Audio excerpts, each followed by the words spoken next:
Hi, it's Andrea from the Codex Club, and I have been doing these daily devotionals every day for what is going to be hopefully a year.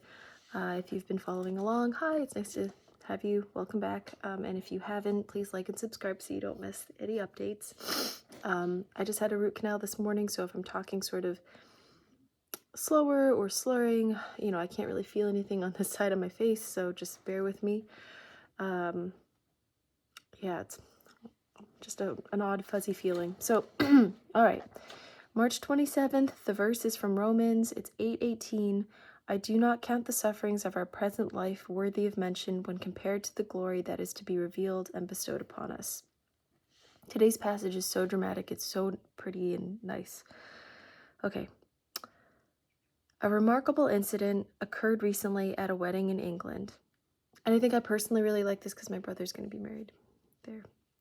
A young man of large wealth and high social position who had been blinded by an accident when he was 10 years old and who won university honors in spite of his blindness had won a beautiful bride, though he had never looked upon her face.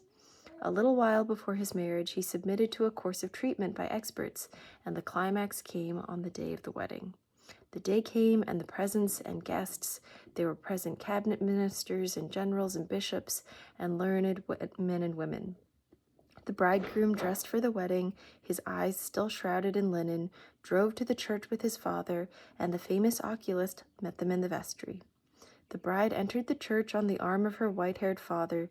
So moved was she that she could hardly speak. Was her lover at last to see her face that others admired, but which he only knew through his delicate fingertips? As she neared the altar, while the soft strains of the wedding march floated through the church, her eyes fell on a strange group. The father stood there with his son. Before the latter was the great oculist in the act of cutting away the last bandage.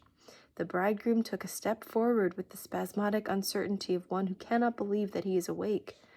A beam of rose-colored light from a pane in the chancel window fell across his face, but he did not seem to see it. Did he see anything? Yes, recovering in an instant his steadiness of mien, and with a dignity and joy never before seen on his face, he went forward to meet his bride. They looked into each other's eyes, and one would have thought that his eyes would never wander from her face. "At last," she said. "At last," he echoed solemnly, bowing his head.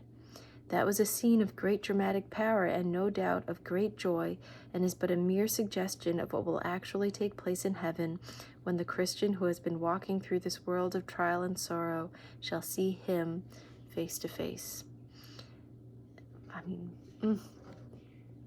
Just a-wearing for you, Jesus Lord, beloved and true, wishing for you, wondering when you'll be coming back again. Under all I say and do, just a-wearing for you, some glad day all watching past, you will come for me at last. Then I'll see you, hear your voice, be with you rejoice. How the sweet hope thrills me through, sets me a-wearying for you.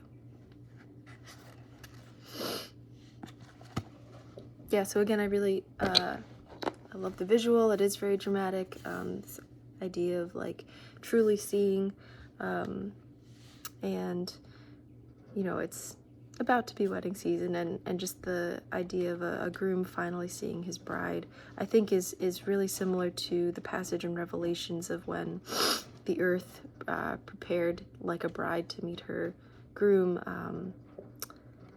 Yeah, it's just really fitting. So anyway, I'm gonna go, but I will see you guys tomorrow, and yeah, appreciate you watching.